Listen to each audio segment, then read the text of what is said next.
और अगर हमें जेल जाना पड़ा तो मंच पे जितने भी आसीत हमारे नेतागण बैठे हैं, सबसे पहले ये लोग जेल जाएंगे, हम जेल जाएंगे, उसके बाद आप भी जेल नहीं जाओगे। और चौखट पर हमारी पर मौत का दर्शन दे दिया है, उस मौत को ललकारेंगे, सरकार को ललकारेंगे और हम ये दिखा देंगे कि हम एक हैं। हमारे जो SC, ST, OBC और माइनॉरिटी के जो लोग हैं, उनके आंखों में बहुजन समाज के राज का सपना नहीं आ रहा है।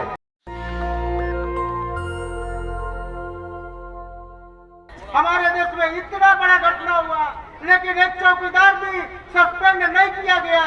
आखिर वो ऐसी कैसी घटना हो सकती है? इसका सभी पब्लिक को अपने मन में बात सोचनी चाहिए। ये सरकार जन विरोधी सरकार है, हमें इस सरकार के विरोध में करना चाहिए। हमारे देश के चाहे किसी भी जाति वर्ग के लोग हो, हमें इस देश की अखंडता के बारे में सबको ये विचार करना चाहिए। हम ईवीएम के बारे में ये कहना चाहते हैं कि हमारे इस देश में आज की मौजूदा सरकार की जो पार्टी बीजेपी है, कितने गांव में लोगों ने, पब्लिक ने झंडा बैनर के साथ लिखा, हमारे गांव में, हमारे इलाके में बीजेपी का कोई एक भी पार्टी का मेंबर ना है। लेकिन ऐसा नहीं हुआ। ऐसा होते हुए भी और हमारे देश में ऑक्सीजन की कमी से हजारों लोग नादी नदियों में बह गए। ऐसी सरकारें कभी नहीं पुनर्जीवित रह सकती हैं। इसमें मीडिया की भी भगत है और ईवीएम का देन है। ईवीएम को मैं किसी भी हाल में अच्छा नहीं समझता हूँ। हाँ, ईवीएम के बारे में एक विकल्प मेरे समझ में आता है कि जब ये चुनाव ईवीएम से हो रहा है तो इसमें दो प्रकार के आंकड़े होते हैं। एक आपका डिजिटल होता है और एक आपका एक पर्ची निकलती है। पूरे देश में डिजिटल के हिसाब से अगर गणना हो सकती है तो बगल में गिरती हुई पर्ची से क्यों नहीं होती है? अगर हम फर्स्ट पोजीशन पर हम अगर डिजिटल को मानते हैं तो फर्स्ट पोजीशन पर वो पर्चियां क्यों नहीं गिनी जाती है? इस पर किसी की नजर नहीं जा रहा है। सब लोग ईवीएम बदलने की बात करते हैं। मेरा मन बोलता है अगर डिजिटल को हटा करके जो पर्ची गिर रही है उसी पर्ची को गिन दिया जाए तो ज्यादातर ये समस्याएं सॉल्व हो सकती हैं। हम 85% का राज जो है दिल्ली में क्यों नहीं आ रहा, मैं इस बात पर सभी का ध्यान आकर्षित करना चाहता हूं। दरअसल हमारे जो SC, ST, OBC और माइनॉरिटी के जो लोग हैं, उनके आंखों में बहुजन समाज के राज का सपना नहीं आ रहा है।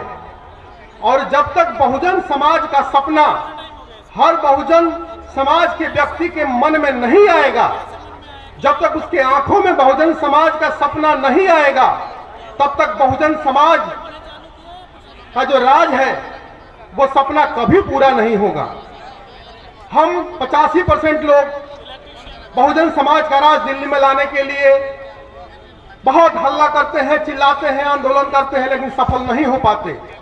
क्योंकि दुर्भाग्य की बात है कि हमारे 85% लोगों के आंखों में हमारे विरोधी अपने सपने दिखाकर हमारे समाज के लोगों का वोट लेकर चले जाते हैं।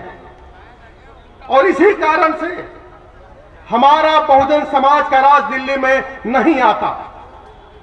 साथियों, हमें जितने भी व्यक्ति हैं बहुजन समाज के, नेता हो, बुद्धिजीवी हो, खासकर पत्रकार हो, मीडिया के लोग हो, सभी को मिलकर बहुजन समाज के लोगों के आंखों में बहुजन राज के सपने दिखाने होंगे। जब बहुजन राज के सपने आंखों में आएंगे तो दिल जो है बहुजन राज के लिए धड़कना शुरू करेगा और पेट में बहुजन राज की भूख पैदा करनी होगी। तभी जाकर के हमारा जो कदम है, बहुजन समाज का जो कदम है, वो दौड़ेगा बहुजन राज लाने के लिए। मैं समता सैनिक दल का सिपाही होने के नाते एक ही बात कहूंगा कि समता सैनिक दल बाबा साहब अम्बेडकर ने उन परिस्थितियों में बनाया जब यहाँ के जो दलित हैं, अछूत हैं, उनको पानी पीने के अधिकार की बात छोड़िए, रास्तों पर चलने का भी अधिकार नहीं था। तो महार रेजिमेंट के जो रिटायर्ड जो सैनिक होते थे उनको उन्होंने समता सैनिक दल के रूप में बनाया, क्योंकि कोई कितना बड़ा विद्वान हो जाए उसको सुरक्षा कवच की आवश्यकता होती है, तो ऐसे समय में समता सैनिक दल को बनाया। आज मैं इस अवसर पर यही कहना चाहूंगा केवल कि वो लोग जिनके पास सब कुछ है, धन है, धरती है, राज सत्ता में है, लेकिन वो खाकी लेकर पहन करके सवेरे सवेरे पार्कों में इकट्ठा होते हैं, जब तक हमारे तमाम बहुजन समाज के लोग सवेरे पार्कों में इकट्ठा नहीं होंगे तब तक ये जो लड़ाई है हमारी अधिकार की जो लड़ाई है वो जीती नहीं जा सकती। तो साथियों, मैं कहना चाहूंगा कि हमारे में आज बहुत ज्यादा नेता बन गए हैं लेकिन काम नहीं करते, कार्यकर्ता कोई नहीं बनना चाहता। मान्यवर काशीराम जी ने पूरे भारतवर्ष के अंदर एससी, एसटी, ओबीसी, माइनॉरिटी और जिन जातियों को पता नहीं था बाबा साहब के बारे में, संविधान के बारे में उन्होंने जगाने का काम किया और उनको हक दिलाने का भी काम किया। तो मैं साथी यही कहना चाहूंगा कि मिटा दे अपनी हस्ती को अगर मर्तबा चाहे, दाना खाक में मिलकर गुले गुलजार होता है। साथियों, जब तक आप मिटना नहीं सीखोगे तो आप कुछ भी नहीं कर सकते। आपने कोई कंक्रीट प्लान बनाना पड़ेगा। समता सैनिक दल ने तो पूरा कंक्रीट प्लान बना रखा है पूरे भारत में। जब तक पूरे भारतवर्ष के अंदर सुबह सुबह पार्कों के अंदर 20-20 बच्चे जब तक समता सैनिक दल के वर्दीधारी हर गली में, मोहल्ले में नहीं होंगे इकट्ठे और पार्कों में इकट्ठा होकर के बाबा साहब द्वारा दिया होगा नीला ध्वज को नहीं फहराएंगे, तब तक किसी समस्या का समाधान नहीं होने वाला। आप कितने ही यहाँ पर चीख लो, चिल्ला लो, हमें काम करना पड़ेगा। जैसे काशीराम जी से पत्रकारों ने पूछा कि भाई काशीराम साहब, आपके यहाँ मेरे को दो ही नेता दिखाई देते हैं, एक तो बहन मायावती और आप। तो उन्होंने कहा भैया मैं नेता नहीं हूं, मैं कार्यकर्ता हूं, मैं वरिष्ठ कार्यकर्ता हूं, बाकी सब कनिष्ठ कार्यकर्ता है। तो साथियों, जब तक आप कार्यकर्ता बन के कार्य नहीं करेंगे तब तक ये जो लड़ाई है, किसी भी प्रकार की लड़ाई वो लड़ी नहीं जा सकती।